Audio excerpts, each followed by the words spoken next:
하나님 말씀 보겠습니다. 오늘 이 밤에 하나님께서 우리에게 주시는 말씀 요한복음 1장 12절로 13절까지의 말씀입니다. 하나님께서 오늘 우리에게 주시는 말씀 요한복음 1장 12절로 13절까지의 말씀입니다. 우리 다 찾으신 줄 알고 함께 봉독하겠습니다. 영접하는 자 곧 그 이름을 믿는 자들에게는 하나님의 자녀가 되는 권세를 주셨으니 이는 혈통으로나 육정으로나 사람의 뜻으로 나지 아니하고 오직 하나님께로부터 난 자들이니라. 아멘. 우리 하이델베르크 신앙 고백문 26번째, 26번째 문항과 답을 함께 읽겠습니다. 전능하사 천지를 만드신 하나님 아버지를 내가 믿사오며라고 고백할 때 당신은 무엇을 믿습니까? 우리는 우리의 주님 예수 그리스도의 영원하신 아버지를 믿습니다. 그분은 무로부터 하늘과 땅 그리고 그 안에 있는 모든 것을 창조하시고 지금도 자신의 영원한 경륜과 섭리로 그 모든 것을 보존하시고 다스리십니다. 그의 아들이신 그리스도 때문에 이 영원하신 창조주 하나님은 나의 아버지요 하나님이십니다. 나는 하나님을 신뢰함으로 하나님께서 나의 몸과 영혼에 필요한 모든 것을 채워주시며 이 슬픈 세상에서 내게 닥친 모든 역경을 내게 선으로 바꿔주실 것을 의심하지 않습니다. 하나님은 전능하시기 때문에 능히 이 일을 하실 수 있으며 신실하신 아버지이시기 때문에 기꺼이 그렇게 하십니다. 저는 오늘 본문 말씀 요한복음 1장 12절로 13절 말씀을 통해서 우리의 아버지 하나님이라는 제목으로 주의 말씀을 선포하겠습니다. 우리는 계속적으로 하이델베르크 신앙 고백문을 통해서 우리의 믿음에 대해서 살피고 있습니다. 우리가 지난 시간에 구원을 얻는 믿음의 내용을 잘 요약해 놓은 신앙 고백문이 바로 사도신경이라고 이야기했고요. 사도신경에는 우리가 머리로 다 이해할 수 없는 삼위일체 하나님에 대한 신앙 고백이 들어있다라고 그렇게 말했습니다. 하나님은 한 분이시지만 성부와 성자와 성령 이 세 위격이 한 하나님 안에 들어있습니다.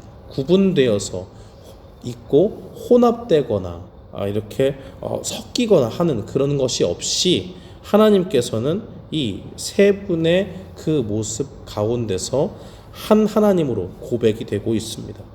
삼위일체라는 말 자체가 성경에 없기 때문에 삼위일체 하나님을 믿을 수 없다라고 하는 사람이 있지만은 그 말이 일부분 맞아요. 삼위일체라는 말은 성경에 없죠. 그렇지만 하나님의 말씀을 가만히 들여다보면 하나님은 성부, 성자, 성령으로 나타나시고 그 세 분이 한 분이다라는 것으로 성경의 내용을 통해서 우리가 삼위일체 하나님을 알 수 있다고 이야기했습니다.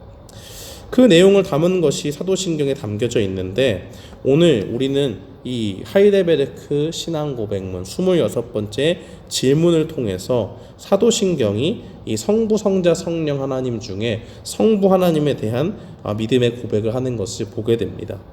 그렇다면 우리가 사도신경을 많이 외우고 하는데 제일 처음에 나오는 이 사도신경의 고백을 통해서 우리는 무엇을 믿을 수 있을까요? 전능하신 천지를 만드신 하나님 아버지를 믿사오며라는 고백은 그 가운데 이러한 믿음을 요약하고 있습니다. 우리가 성부 하나님을 전능하신 분으로 또 영원하신 분으로 아버지 되시는 분으로 믿는 것을 말합니다. 성부 하나님은 전능하시죠. 우리는 하나님을 전능하시다고 할 때에 모든 일에 있어 전능하시다라고 그렇게 이야기를 합니다. 그런데 그 전능하심의 한 모습을 보여주는 것이 바로 하나님의 창조에 들어 있습니다. 하나님 아버지께서는 이 세상을 만드시고 또한 그 가운데 자기 형상대로 하나님의 그 귀한 창조물인 사람을 만드셨습니다. 그래서 신앙 고백의 내용을 보면 그분은 무로부터 하늘과 땅 그리고 그 안에 있는 모든 것을 창조하시고 라고 그렇게 기록하고 있습니다. 이것이 무엇을 의미합니까? 하나님께서는 아무것도 존재하지 않던 그 무의 상태에서 유를 창조하실 수 있는 능력이 있는 전능하신 분이다라는 것을 말하고 있습니다. 아무리 뛰어난 인간 발명자라고 해도 그 사람이 만드는 모든 것은 항상 재료가 필요해요. 옷을 만들려면 원단이 필요하죠. 그리고 나무 의자를 만들려면 나무가 필요한 것처럼 사람은 무에서 유가 아니라 유에서 유를 만들 수밖에 없습니다. 이렇기 때문에 무에서 유를 창조한다는 것은 사람의 생각으로는 할 수가 없는 것이죠. 능력 밖에 있는 것이고 무에서 유가 나온다라고 하는 것을 해본 적도 없고 본 적도 없기 때문에 그것을 상상할 수 없습니다. 그러나 하나님께서는, 우리 아버지가 되시는 하나님께서는 능력 가운데서 말씀으로 무에서 유를 창조하셨습니다. 그래서 시편 33편 6편에서는 증거하기를 여호와의 말씀으로 하늘이 지음이 되었으며 그 만상을 그의 입기운으로 이루었도다 라고 그렇게 이야기를 해요. 사람의 생각으로는 뭔가 무에서 유를 만들 때 대단한 노력이 있어야 될 것 같고 그 가운데 뭔가 열심히 있어서 뭔가 노력하는 가운데 애씀 가운데 만들어야 되겠지만은 창조의 구체적인 내용을 담고 있는 창세기 1장의 기록은 하나님이 우리의 생각대로 엄청난 노력과 열과 성의를 열을 다해서 무언가를 아주 고생 끝에 만들지 않았다고 기록합니다. 하나님은 다른 것을 하시지 않았습니다. 오직 말씀만으로 아무것도 없는 중에 이 세상을 만드셨습니다. 그리고 그 안에서 우리 인간을 하나님의 형상대로 지으셨습니다. 우리 인간도 발명을 할 때에 그 발명품을 새로 만들게 되면 그것을 만든 사람이 있죠. 그래서 그 만든 사람이 분명한 의도와 목적을 가지고 만듭니다. 뭐 하다 보면 우연히 이것저것 해보다가 나오는 발명품도 있지만은 대개는 발명가들이 어떤 부분에 있어서 삶의 필요들을 느끼게 되고 내가 이런 것을 만들었으면 좋겠다라는 컨셉을 잡고 시작을 하죠. 그래서 좋은 아이디어를 내고 이런 물건이 있으면 사람들한테 참 도움이 되겠다 싶어서 개발을 하기 시작합니다. 그래서 이 개발자는, 이 발명가는 확실히 이 발명품이 완성되었을 때에 그것이 어느 방향에 쓰여야지 되고 어떤 목적과 의도로 만들어졌는지를 분명히 압니다.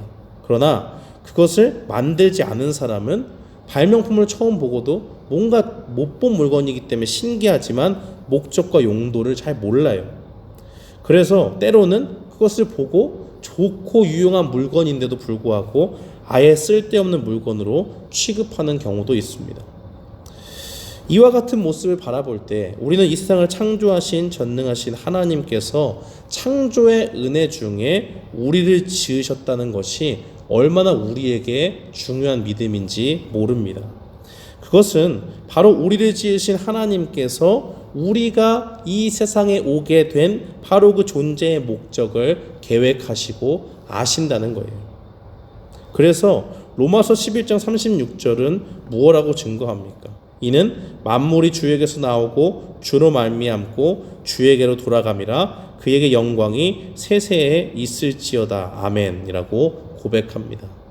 만물이 하나님에 의해서 창조가 되었고 우리가 어떻게 구원을 받게 되었는가? 이 세상을 만드신 하나님의 은혜다 라고 이야기하면서 만물이 다 하나님으로부터 나왔다, 하나님에 의해서 창조되었다, 그리고 이 땅 가운데 그저 있는 것처럼 보이지만 아무 문제가 없어 있는 것처럼 보이지만 다 하나님의 그 보존하시는 은혜 가운데 이 땅에 서 있게 된다 라고 고백하고 그것 모두 다 하나님을 위해서 존재한다 라고 이야기하는 겁니다. 그래서 모든 피조물들은 무엇을 해야 됩니까? 궁극적으로 하나님의 영광을 나타내는 데 사용되어야 합니다. 이것이 바로 세상과 다른 중요한 우리의 신앙 고백이죠. 세상 사람들은 이런 고백을 하지 않습니다. 하나님 아버지께서 이 세상을 창조하시고 그 창조 사역 가운데서 우리를 지으셨기 때문에 우리를 만드신 그분에게 충성을 다해야 되고 그분께 우리의 존재의 목적이 있음을 믿음 가운데 고백해야 됩니다. 이 세상에 사는 사람들, 하나님을 모르는 사람들의 존재 이유와 우리의 존재 이유가 다르다는 거예요. 어떻게 다릅니까? 이 세상에 사는 사람들, 하나님을 모르고 떠나 사는 사람들은 개인의 성공과 유익을 위해서 인생의 목적을 두고 달려갑니다. 그래서 인생의 계획을 세우는 사람들은 내가 몇 세 때 대학을 졸업하고 그 다음에 좋은 잡을 잡고 어느 정도의 돈을 모으고 이 재산을 통해서 나의 삶의 안정을 추구하고 그 가운데 살면 행복하지 않을까라고 하면서 살아가는 것이죠. 개인의 성공과 유익에 포커스를 맞추고 사는 겁니다. 그렇지만 우리는 그렇게 살지 않죠. 우리의 유익을 추구하는 것이 아니라 우리의 성공보다 더 귀하신 하나님께 영광을 돌리며 살아갑니다. 우리의 삶의 목적이 무엇인가? 바로 하나님께 영광을 돌리는 데 있다라는 거예요. 우리는 무엇을 하든지 우리가 드러나기는 원치 않는 사람들입니다. 우리가 드러날 때는 어떻게 해요? 다 하나님께서 도우셔서 이런 일들이 가능했습니다라고 고백합니다. 신앙 안에 있는 사람들, 예수님 안에 있는 사람들은 이것이 생활화가 돼야 돼요. 그래서 우리가 무슨 일을 잘해서 은혜 가운데, 하나님의 은혜 가운데 하나님의 귀중한 결실을 주셨을 때에 다른 사람들이, 하나님을 모르는 사람들이 야 어떻게 그런 대단한 일을 할 수 있느냐, 우리를 치켜 세울 때에 그때가 바로 하나님을 드러낼 수 있는 좋은 기회인 줄 알고 하나님의 영광을 드러내야 하는 겁니다.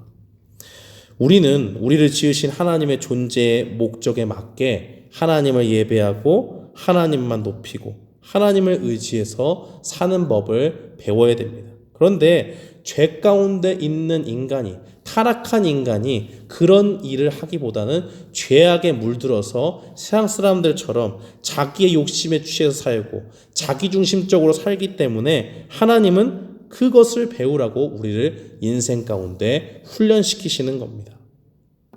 어떻게 훈련시키십니까?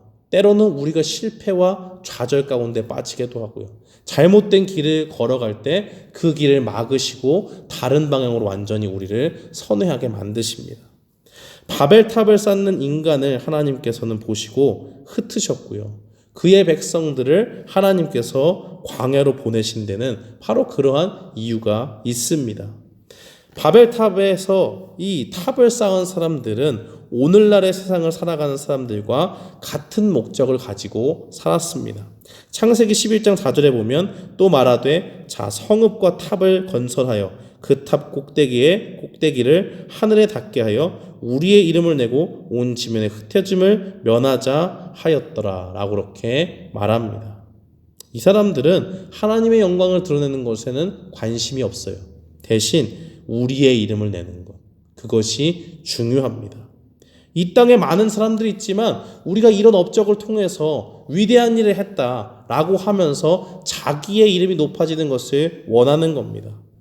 하나님은 하나님께 영광을 돌리지 않고 자신들이 높아지려 하는 인간의 모습을 기뻐하지 않으십니다. 왜냐하면 그것이 결코 하나님이 우리를 창조하신 목적이 아니기 때문입니다. 그래서 그들의 언어를 결국에는 혼잡하게 하셨죠. 그래서 바벨이라는, 혼잡이라는 그 탑의 이름을 주십니다. 그 일로 오늘날 세계 각국의 사람들이 다른 말을 사용하게 되었고요. 그로 인해서 많은 사람들이 의사소통하는데 불편함을 겪죠. 다 이런 것이 무엇입니까? 하나님이 우리를 창조하신 존재의 목적에서 벗어나서 우리가 죄를 지을 때, 우리 스스로를 나타내고자 하는 교만함 속에 빠질 때에 바로 이런 어려움과 불편이 죄의 결과로 우리에게 왔다는 것입니다. 그러므로 우리는 오늘 이 세상을 창조하신 그 하나님이 우리의 아버지가 되신다는 고백을 할 때에 우리가 무엇을 기억해야 됩니까? 사람이 할 수 없는 능력으로 무에서 유를 만드신 그 하나님 아버지께서 오직 우리를 주님의 영광만을 추구하는 존재로 이 땅에 세우셨다라는 것을 바라봐야 됩니다. 하나님의 자녀이기 때문에 아버지를 높이는 일이 우리의 존재의 목적이다라는 것을 분명히 마음에 새기고 살아가야 하는 겁니다. 또한 우리가 하나님의 전능하심을 묵상하며 또 믿음을 고백하며 나아갈 때에 하나님의 전능하심은 창조 사역뿐만 아니라 우리를 구원하시는 능력을 통해서도 우리에게 보여진 것을 믿어야 됩니다. 이 26번째 문항의 답을 보면 처음에 시작을 무엇으로 고백합니까? 그냥 하나님 아버지라고 얘기하지 않고요. 우리는 우리 주님 예수 그리스도의 영원하신 아버지를 믿습니다 라고 그렇게 고백을 합니다. 그리고 이 중간에 이 고백문을 살펴보면 이렇게 돼 있어요. 나중에 이 한 6번째 줄인가 보면 그의 아들이신 그리스도 때문에 이 영원하신 창조주 하나님은 나의 아버지요 하나님이십니다 라고 그렇게 고백을 합니다. 이 답변은 무엇입니까? 우리에게 베푸신 그 구원의 은혜가 성부 하나님의 크신 구원의 계획을 성취하신 예수님을 통해서 우리에게 주어졌다는 것을 말하고 있습니다. 우리는 우리 스스로 죄 가운데 빠졌기 때문에 우리 스스로를 죄에서 건질 힘과 능력이 없습니다. 그저 하나님의 진노하심 앞에 심판을 받고 죽을 수밖에 없었죠. 그러나 하나님께서 전능하신 하나님의 능력 가운데서 구원의 은혜를 우리에게 주시게 되었습니다. 누구를 통해서요? 바로 성자 예수 그리스도를 통해서 우리에게 주어지게 하는 그 계획을 성부 하나님이 세우셨다는 겁니다. 인간이 도저히 해결할 수 없는 문제를 전능하심 가운데 구원의 길을 열어주신 분은 하나님이십니다. 예수님을 이 땅에 보내시기로 하신 것도 성부 하나님의 크신 구원의 계획에 있습니다. 우리는 그것을 보면서 전능하신 그 하나님께서 우리를 위해서 구원의 길을 열어주셨구나 하는 것을 바라보면서 그분이 우리의 아버지가 되심을 기뻐하며 감사해야 합니다. 이 땅에 사는 사람들은 자신의 영혼을 구원받기 위해서 가진 노력을 다하죠. 지혜가 많은 사람들은 책을 많이 봐서 여기에 구원이 있나 보다 하는 유혹 가운데 빠집니다. 분명한 유혹이에요. 사탄이 잘못된 정보로 잘못된 지혜를 그들에게 주는 겁니다. 고통과 죄악이 가득한 이 세상을 극복해 보기 위해서 어떤 사람은 자신을 학대하면서까지 스스로 아주 극심한 고통을 사소하면서 그 가운데 달관의 자세, 모든 것을 세상을 초월하는 그 초월자의 모습을 닮아가고자 애씁니다. 그러나 그런 것은 다 사탄에게 속는 거예요.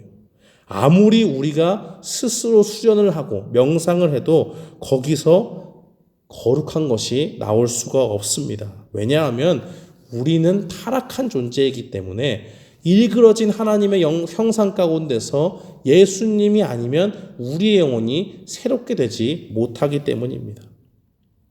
그것을 모르기 때문에 이 죄악된 세상에서 사탄에게 속아서 잘못된 구원의 길로 나아가는 사람들이 많은 겁니다.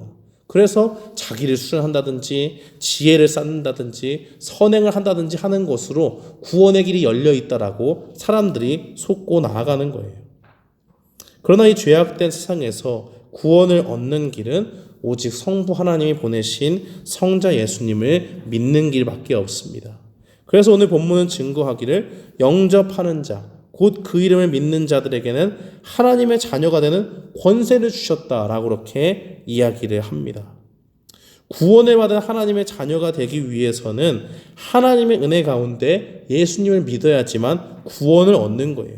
다른 길이 없습니다.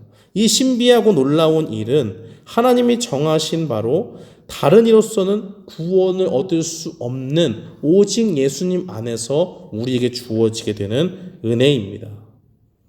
전능하신 하나님의 그 능력은 죄악된 인간을 죄 가운데 건지시는 그 은혜 가운데 나타나는 것이고 예수님을 예비하신 은혜 가운데 우리에게 주어지게 됩니다. 어떤 인간도 자신을 새롭게 할 수 없지만 하나님은 예수님을 믿는 그 자녀들을 새롭게 하시고 그들을 구원하시고 그들의 죄를 용서하셔서 하나님의 자녀라고 불림을 받을 수 있는 특권을 우리에게 주십니다.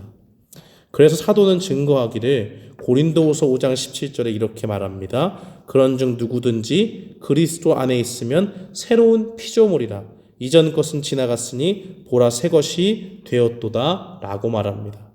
사랑하는 성도 여러분, 우리는 우리를 구원하시는 이 전능하신 하나님의 아버지의 은혜로 구원을 얻는 길인 유일하신 예수 그리스도를 은혜로 받습니다. 이 모든 것은 어떻게 우리에게 주어지게 되었습니까? 전능하신 하나님께서 그 능력으로 우리에게 구원의 길을 열어주신 겁니다. 우리는 아무것도 한 것이 없습니다. 우리는 그저 죄악 가운데 허덕였을 뿐이에요. 그러나 우리를 사랑하시는 그 주님, 단 한 명의 양도 잃기 원치 않으시는 하나님 아버지의 사랑이 그 전능하심 가운데 우리를 구원의 길로 열어주신 겁니다. 그렇기 때문에 우리의 아버지 되시는 하나님께서 전능하신 능력 가운데 구원의 길을 열어주셨다면 우리는 이 땅 가운데서 오직 하나님의 그 크신 은혜를 기억하면서 주님 앞에 감사하며 나아가는 믿음을 고백해야 하는 겁니다.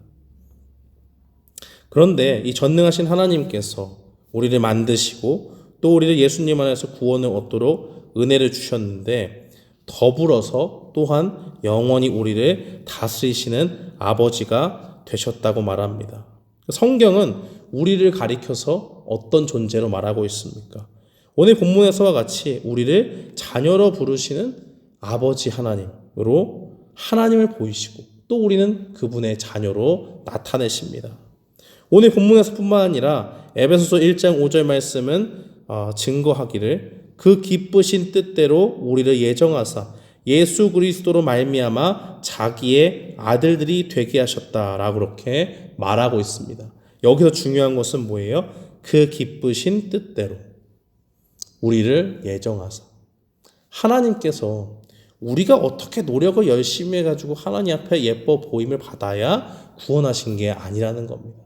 우리는 알지 못하는데 하나님께서 우리 한 명 한 명을 특별한 은혜 가운데 그의 사랑 가운데 택하셨다는 걸 알아야 돼요. 그러니까 우리가 교회에 나와서 하나님 앞에 찬양을 하고 주의 말씀을 듣고 하나님 앞에 기도하는 이 모든 것이 얼마나 큰 사랑의 증거인지 모릅니다. 물고기 잡듯이 그물 던져서 대충 걸리는 거 건져 올린 게 아니라는 거예요. 하나님께서 우리가 태어나기 이전부터 태초 이전부터 하나님의 크신 뜻 가운데서 우리를 한 명 한 명 택하시고 부르신 우리는 상상할 수 없는 그 전능하신 능력을 바로 우리의 구원 가운데 행하셨다는 겁니다. 그 뜻을 억지로 하신 것이 아니라 기쁘신 뜻대로라고 그랬어요. 하나님이 보시기에 기쁜 존재였다는 거예요. 우리의 연약함에도 불구하고. 오늘 우리가 보고 있는 신앙 고백문 26번째 문항은 하나님께서 이렇게 우리를 사랑하셔서 우리를 끝까지 책임지시는 하나님이라고 고백하고 있습니다.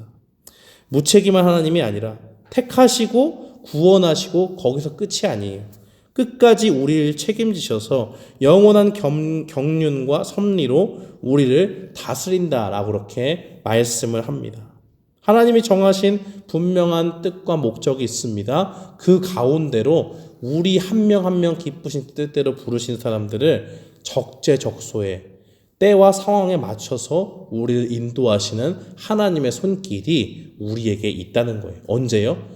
죽고 난 다음에 저 위에서 있는 것이 아니라 지금 이 땅을 살아가는 우리에게 바로 이러한 은혜가 주어진다는 것입니다. 우리가 이런 믿음을 가지고 하나님을 아버지로 고백할 때에 어떤 일이 생기겠습니까? 이 세상에 겪는 어려움과 시련들이 닥쳐와도 우리는 그 가운데 좌절하거나 낭망하지 않는 거예요. 어려움이 다가오면 가슴이 철렁하죠. 어떻게 내가 이 상황을 극복할 수 있지? 머리를 막 써보는데 도저히 답이 나오지 않아요. 어떤 것 같습니까? 꼭 절벽 앞에 서 있는 것처럼 느껴집니다. 저 건너편에 분명히 땅이 있어요. 그러나 내가 저기까지 뛰지는 못할 것 같아요. 그러나 반드시 저기로 건너가야 됩니다. 어떻게 하겠어요? 내가 할 수 없는 이 상황 가운데서 우리는 좌절하거나 절망할 수 있습니다. 그러나 그것이 끝이 아니라는 거예요. 세상 사람들에게는 소망이 없기 때문에 그 가운데서 좌절하고 절망하고 거기서 끝날 수 있습니다. 그러나 우리의 이야기는 하나님의 자녀의 이야기는 거기서 끝이 아닙니다. 그래서 마태복음 6장 30절에 예수님께서는 이렇게 말씀하셨어요. 세상 가운데 염려와 걱정 속에 사는 사람들에게 말씀하십니다. 오늘 있다가 내일 아궁이에 던져지는 들풀도 하나님이 이렇게 입히시거든 하물며 너희일까 보냐 믿음이 작은 자들아 라고 그렇게 말씀합니다. 도저히 우리의 상식으로는 극복할 수 없는 이 위기가 우리의 상황 앞에 놓여져 있습니다. 머리를 써도 해결할 수가 없습니다.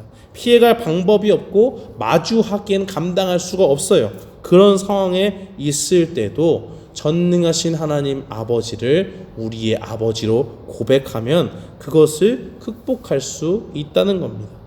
우리가 잘나서가 아니고요.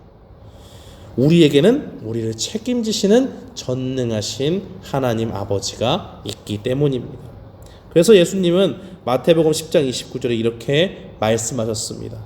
참새 2마리가 한 아사리온에 팔리지 않느냐? 그러나 너희 아버지께서 허락하지 아니하시면 그 하나도 땅에 떨어지지 아니하리라. 하나님의 능력 가운데서, 우리를 통치하시는 그 하나님의 능력 가운데서 하나님은 모든 것을 다스리고 있다는 거예요. 그 다스림 가운데 누가 있습니까? 하나님의 자녀된 우리가 있는 거예요. 우리는 이 세상에서 우리를 둘러싼 일들 속에서 좌절하고 낭망하고 두려워할 때가 얼마나 많습니까? 일어나지 않을 일도 끌어와서 우리의 염려의 짐으로 사고 가는 경우가 얼마나 많아요. 저희 아버지가 최근에 수술을 하셔서 결과가 좋아졌습니다만은 심장이 안 좋으시다고 하니까 가슴이 덜컥 내려앉더라고요.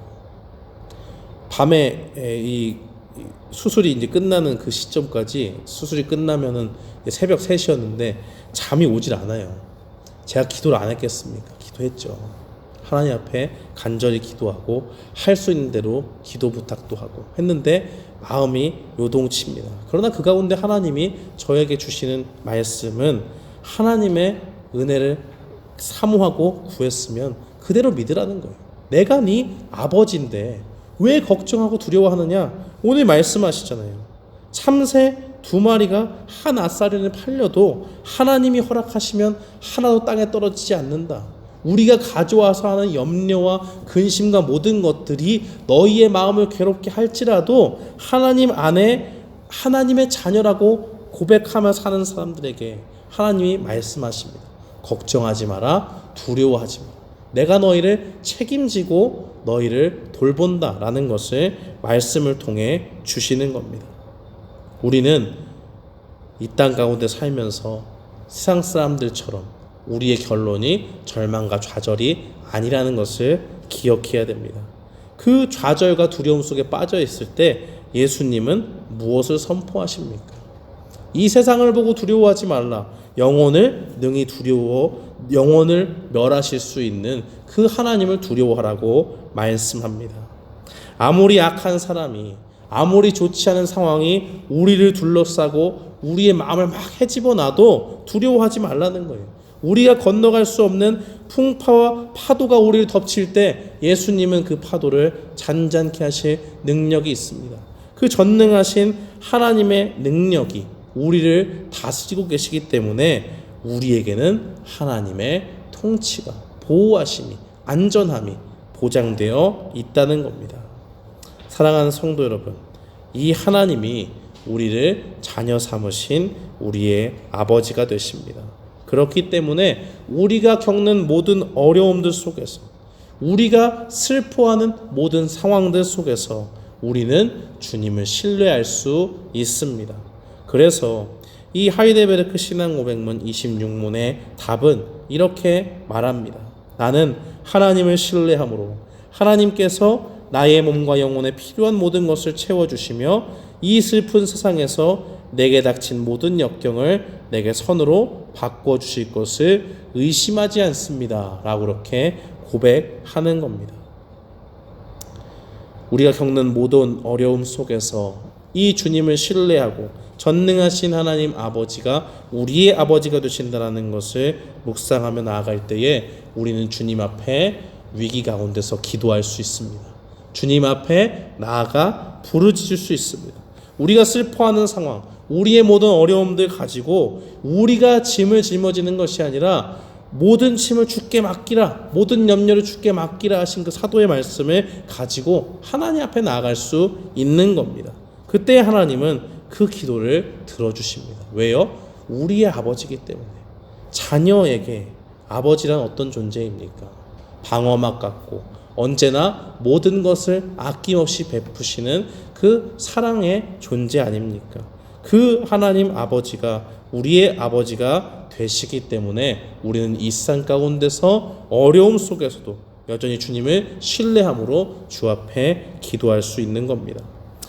사랑하는 성도 여러분, 전능하신 하나님께서 우리를 통치하십니다. 우리가 살아가는 날 동안 우리를 눈동자같이 보호하시고 우리의 머리털까지도 세시며 세심한 손길로 우리를 이끄십니다. 그래서 사도는 증거하기를 로마서 8장 39절에서 높음이나 깊음이나 다른 어떤 피조물이라도 우리를 우리 주 그리스도 예수 안에 있는 하나님의 사랑에서 끊을 수 없다라고 그렇게 말합니다.